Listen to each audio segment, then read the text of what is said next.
안녕하세요, 강석철입니다. 안녕하세요, 김태현 변호사입니다. 지난 시간에 저희 그 연예인 소송이랑 전속계약 소송 뭐 이런 거 했잖아요. 네. 혹시 그 연예인이나 이제 공인이나 뭐 방송 활동을 하시는 분들이 그런 전속계약 관련 문제 말고 다른 문제로도 또 오시나요? 그쵸. 뭐 전속계약 문제가 가장 많기는 한데 뭐 광고 관련된 분쟁을 오시는 분들도 있고 뭐 악플 같은 이미지 관리 차원에서 고소가 필요해서 오시는 분들도 꽤 있어요. 이미지 관리요? 이미지 관리를 하는데 변호사 여기 왜 오죠? 그러니까 쉽게 말씀드리면 예를 들면 예전에 학교폭력 이슈 같은 거 있었잖아요. 어떤 프로그램이 유명해지면서 그런 상황에서 뭐 범죄에 연루되거나 혹은 그런 의심을 받거나 의혹을 받는 경우에 항상 문제되는 것이 루머거든요. 실제로 그런 학교폭력이 있었다고 하면 뭐 그 부분은 어떻게 할 수가 없을 수도 있는데 학교폭력 사건이 없었음에도 루머가 정말 사실처럼 떠도는 경우에 연예인분들이나 공인분들은 굉장한 피해를 입으시긴 하거든요. 그래서 그럴 때 관련된 내용을 고소하시려고 오시는 거고 소위 뭐 악플 고소라고도 해요. 그쵸, 일단 루머라는 게 돌면 사실 결과는 중요하지 않잖아요. 그런 루머가 나왔다까지를 사실 궁금해하지 사람들이. 뭐 이게 진실이냐 아니냐 뭐 이런 거에 대해서 끝까지 관심이 없죠. 팬이 아닌 이상. 네, 맞아요. 근데 너무나 많은 방송하시는 분들도 계시고 인지도가 있으신 분들, 굳이 이제 뭐 방송을 안 하시더라도 그런 소송들이 좀 이슈가 된 적이 있잖아요. 뭐 예전에 뭐 야옹이 작가님, 여신강님 그 작가님이랑 그것도 뭐 악플 고소한 것도 제가 뭐 TV 뉴스 같은 데서 본 것 같고. 네. 약간 음원 사재기 이슈 그런 거 있을 때도 가수분들 관련된 기사도 제가 본 것 같고. 네네. 혹시 아세요? 야옹이 작가님? 네네. 그 야옹이 작가님 관련된 거는 이미 많이 뉴스에 보도가 돼서 말씀드려도 될 것 같은데 워낙에 연예인보다 더 많이 관심을 가지시는 분이셔서 고소를 진행을 했고 실제로 야옹이 작가님이 유흥업소 출신이다 라는 허위 사실이 있었어요. 그래서 그거를 고소를 했었는데 피의자가 본인이 이제 이거 납득을 못 하셨던 것 같아요. 그래서 기소가 된 이후에 정식 재판 청구를 해서 법정에서 이 문제가 대두가 됐고 거기에 기자분이 아마 방청을 했다가 기사를 내신 것 같았어요. 그래서 이제 야옹이 작가 유흥업소 출신이라는 악플단 20대 여자 벌금형 선고됐다라는 그런 뉴스 기사가 나기도 했었어요. 보통 그런 악플들은 공인분들이 좀 많이 하세요? 예전에는 그랬어요. 한 7, 8년 전에는 정말 오시는 분마다 다 유명인들 그리고 뭐 BJ, 유튜버 이런 분들이셨는데 요새는 일반인 분들이 정말 많이 오시고 개인들도 그런 일들이 많이 있거든요. 그렇죠, 많이 있죠. 네네. 왜냐면 요새 그 SNS나 온라인상의 그런 활동들을 안 하는 사람이 진짜 없을 것 같거든요. 뭐 비공개나 뭐 이런 거 아닌 이상 뭐 대부분이 SNS로 소통을 많이 하니까 그 악플 고소를 진행하면 그거는 법적으로는 뭘 어떻게 해요? 이제 악플 고소라는 거는 크게 정보통신망법 위반 명예훼손이라는 소위 사이버 명예훼손죄로 하나로 볼 수가 있고 혹은 모욕죄라고 해서 정보통신망법 위반 명예훼손이랑 모욕죄 두 가지로 진행이 되는데요. 개념이 조금 어렵나요? 아니, 저는 아는데 저는 알죠. 저는 여기에 입사하기로 했으니까 저는 뭐 그 정보통신 뭐라 그랬지? 정보통신망법 위반. 정보통신망법 위반이랑 모욕죄. 맞아요, 네. 나는 아는데 모르시니까 이제 또 설명을 또 한번. 네, 이제 많은 분들이 사이버 명예훼손죄 아니면 허위사실 유포죄 이렇게 말씀을 하시는데 일단 그 정보통신망법 위반 명예훼손이라는 것은 SNS를 활용해서 다른 사람에 대한 사실이나 허위사실을 적시해서 다른 사람의 명예를 훼손하는 경우에 처벌되는 범죄고요. 모욕죄는 쉽게 말해서 다른 사람의 인격적 가치를 허물 정도의 수치감을 느낄 수 있는 발언을 하는 경우에 이제 성립을 하는 거고요.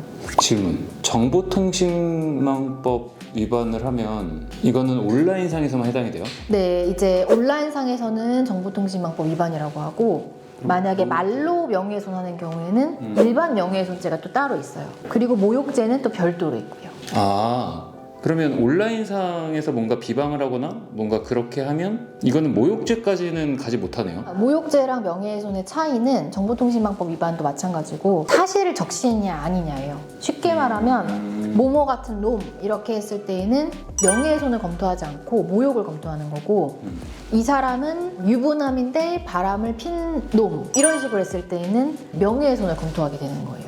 와, 되게 비슷한데 완전 다른 죄로 성립이 되네요. 네네, 맞아요. 그래서 이제 많은 분들이 명예훼손이냐 모욕이냐 이거에 되게 예민하시긴 한데 실제로 처벌이 되는 거는 두 개가 비슷하게 처벌이 돼요, 통상은. 물론 상한이 좀 다르긴 해서 수위가 높은 글은 좀 다르지만 보통 댓글 하나 써서 문제되는 것들은 모욕이든 뭐 정보통신망법 위반 명예훼손이든 사실 처벌 수위는 벌금형으로 크게 차이가 나진 않아요. 일단 궁금한 게 또 생겼어요. 명예훼손이잖아요. 이 명예훼손이 사실을 근거로 얘기를 해도 명예훼손죄로 고소할 수 있는 거예요? 네, 맞아요. 혹시 배드파더스라는 얘기 들어보신 적 있으세요? 패드파더스, 예.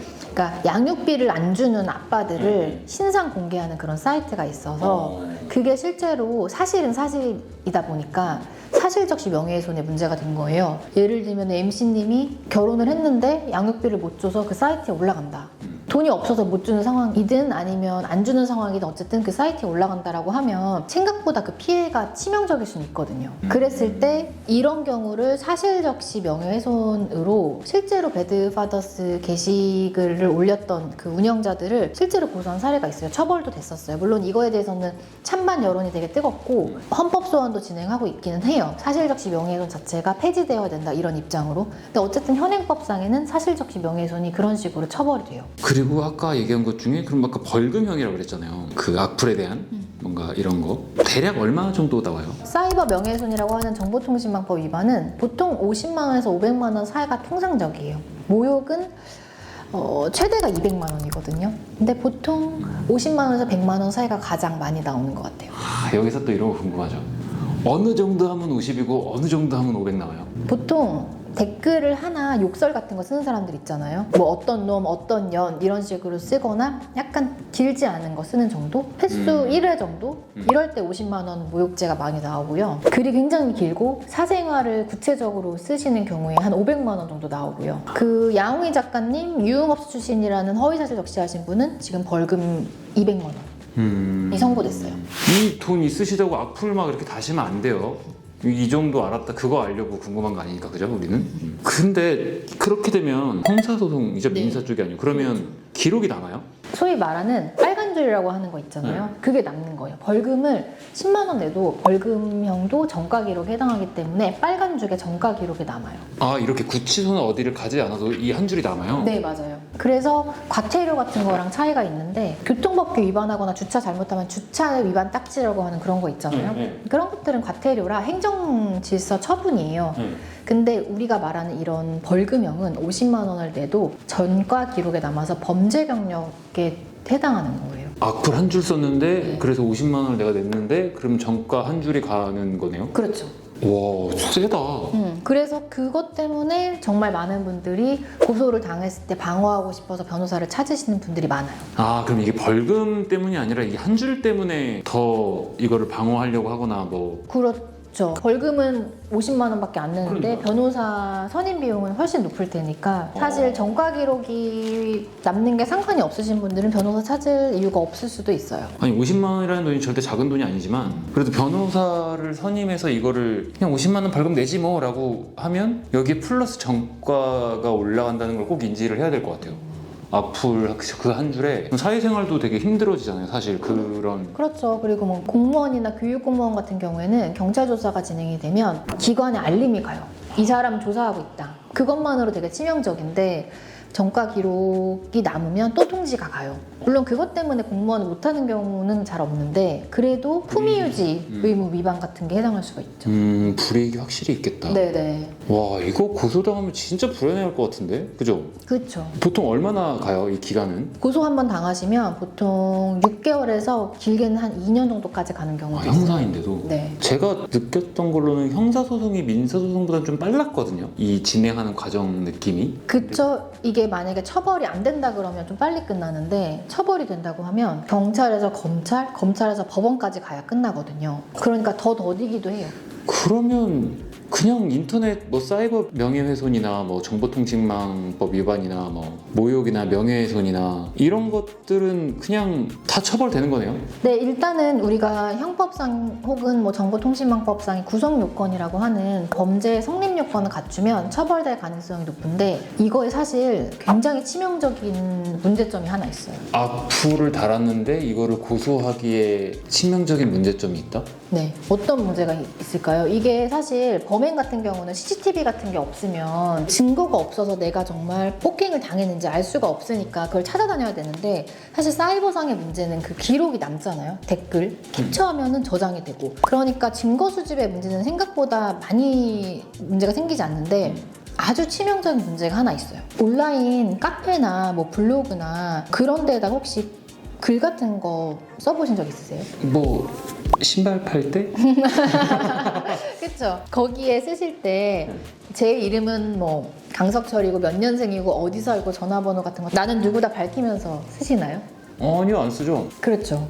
그게 가장 치명적인 문제인 거예요. 아니 저야 이제 물건을 이제 팔 때나 뭐 중고 거래를 할 때나 뭐 이럴 때는 연락처라도 남기는데 근데 기본적으로 그냥 단순히 어떤 수다 목적의 글을 쓰게 되면 자기 신상에 대해선 모르잖아요. 정말 그 닉네임? 이것밖에 모르는 거 아니에요? 그렇죠. 예를 들면 뭐 거래를 한다고 하더라도 내 이름과 연락처가 있을 수 있지만 그 사람이 몇 년생인지 이런 건 찾아봐야 되는 문제니까 보통 범죄는 내가 뭔가 피해를 입는 순간 나한테 가해자가 누군지 이렇게 특정이 되는데 사이버상의 문제는 이게 누군지 못 찾는다는 거예요. 그래서 이걸 찾아야 그 다음에 처벌 여부에 대한 논의가 필요한 거거든요. 와...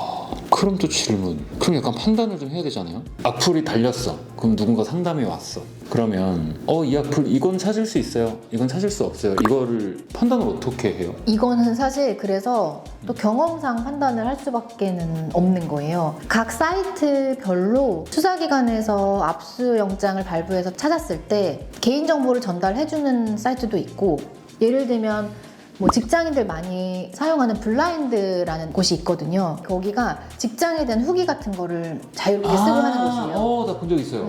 그런 데들은 아예 IP나 어떤 개인정보도 수집을 안 한다는 거예요. 그래서 고소를 해도 이거를 찾을 수가 없죠. 그러니까 고소를 해도 결국에는 수사 중지가 되는 경우가 대부분인 거거든요. 그 블라인드는 100% 지금 수사 중지가 되고 있기는 한데 그래서 블라인드와 같은 사이트에는 글을 써도 상대방을 찾을 수 없으니까 수위가 아무리 높아도 이 사람을 처벌시킬 수는 없는 거예요. 와, 이게 사실 그 글을 쓰는 사람이 잘 쓰면 IP든 뭐 개인정보든 이게 유출되지 않는 거니까 되게 안전하다고 좋은 거긴 한데 이제 그걸 악용하는 사람들이잖아요, 그 사람들. 그렇죠. 악용하는 거죠, 정확히. 진짜 그걸 두고 악용하는 거니까.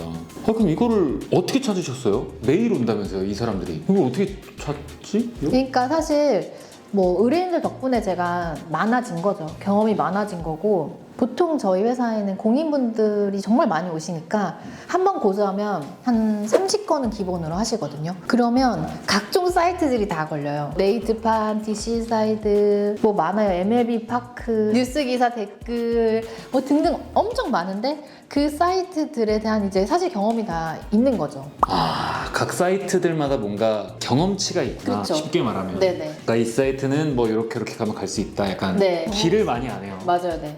그래서 어떤 사이트는 된다, 안 된다라는 걸 알고 안 되는 거는 안 된다고 말씀드려요. 그래서 고소하셔도 어차피 못 찾으시니까 뭐 블라인드 같은 데가 그래요. 못 찾으니까 고소하시는 걸 애초에 처음부터 추천을 아예 하질 않죠. 이것도 잠깐 딴 얘기인데 그러면 우리 처음에 1화에서 얘기했던 그 영업사무장님이 계시면 이거는 변호사님 판단으로는 못하는 건데 영업사무장님이랑 상담을 했을 때 이분은 가능하다고도 얘기할 수도 있겠네요. 그렇죠. 모르니까 혹은 잘 알면서도 이 부분에 대한 건 사실 변호사들도 경험이 없으면 다 판단할 수가 없거든요. 그렇죠. 사무장 입장에서 영업률을 높이려면 될 수 있다.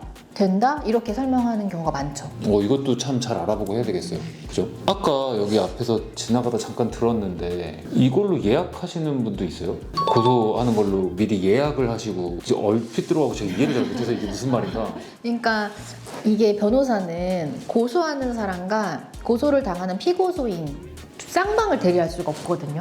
그치. 한쪽만 해야 돼요. 그렇죠. 그건 이해되시죠? 그쵸. 그런데 이게 사실 좀 경험이 있다고 소문이 나다 보니까 미리 저한테 맡기는 경우가 있어요. 그 미리라는 건 사건이 안 터졌는데 미리 맡기는 거예요? 네, 예를 들면 인터넷상에서 서로 고소하겠다는 막 논쟁이 생긴 거예요. 혹은 글을 썼는데 어떤 연예인 소속사에서 고소하겠다 공지를 올린 거예요. 그러면 그 글을 쓰신 분이 고소인이 먼저 저희한테 맡기기 전에 자기 거 먼저 맡기시는 거예요. 그걸 맡을 수가 있어요? 그쵸. 그러면 이제 그 사전에 계약을 해가지고 다음에 고소인이 연락 왔을 때 받지 않거나 그래서 먼저 예약을 하시는 분도 있어요. 그럼 수임료를 먼저 내는 거네요? 그쵸.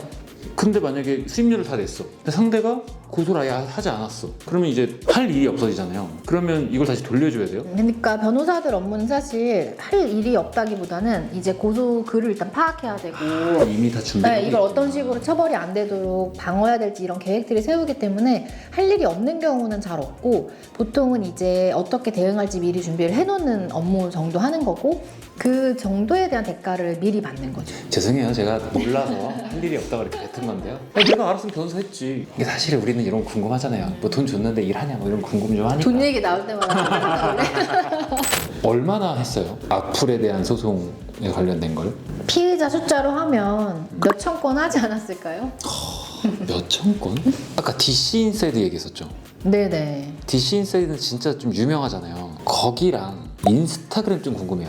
요새 인스타그램 많이 하시니까 어떨 것 같아요? 찾을 수 있을 것 같으세요? 그 DC 같은 경우에 보면 글 작성자가 이응이응으로 표시가 돼요. 아이디가 표시되지도 않거든요.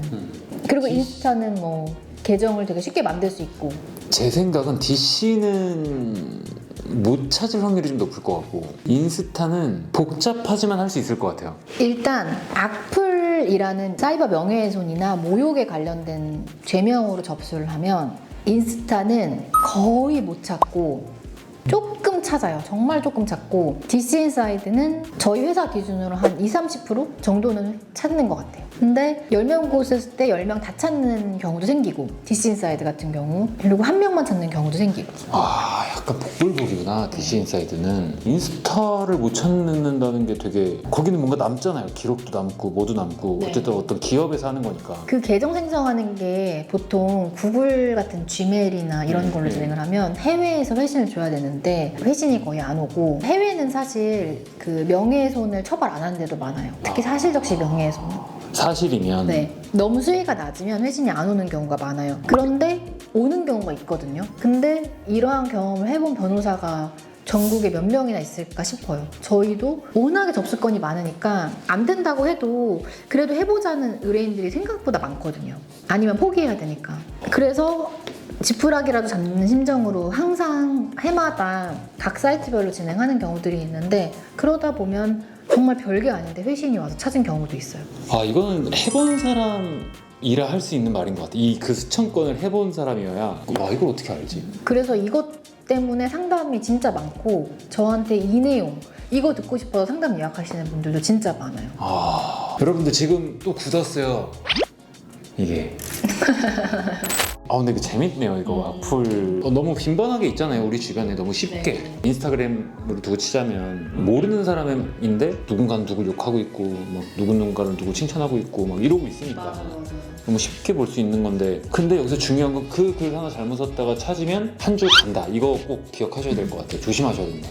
다음번에 조금 더 상세하게 얘기해 주실 수 있어요? 네, 이제 다음번에는 실제 사례 어떤 글들이 처벌되고 처벌되지 않는지 그런 것들에 대한 실제 사례를 좀 이야기해 드리려고 합니다. 실제로 그걸 얘기할 수 있어요? 네네. 이건 한 사람이니까 가능한 거야. 인정? 난 인정. 이렇게 가볍게 일단 악플 고소를 진행하는 것들에 대해서 좀 알아봤는데 악플 전문가세요, 우리 김태현 변호사님. 그 정도로 진짜 많은 소송을 해왔고 그래서 이제 궁금하신 점이나 뭐 악플 고소 관련해가지고 궁금하신 것들 라이트하게 좀 쉽게 물어볼 수 있는 것들이 혹시 있으시면 이제 댓글이나 이런 거 달아주시면 해주신대요. 네. 답글을 다실 수도 있고 뭐 다른 영상에서 그거에 대해서 좀 디테일하게 다뤄주실 수도 있고 충분히 열려 있다고 하니까 그런 것들은 좀 참고하면 좋을 것 같고요. 이번에는 이렇게 또 마무리를 하고 다음에 이제 실제 사례, 악플 고소의 실제 사례를 가지고 진행을 한번 해볼게요. 네. 끝.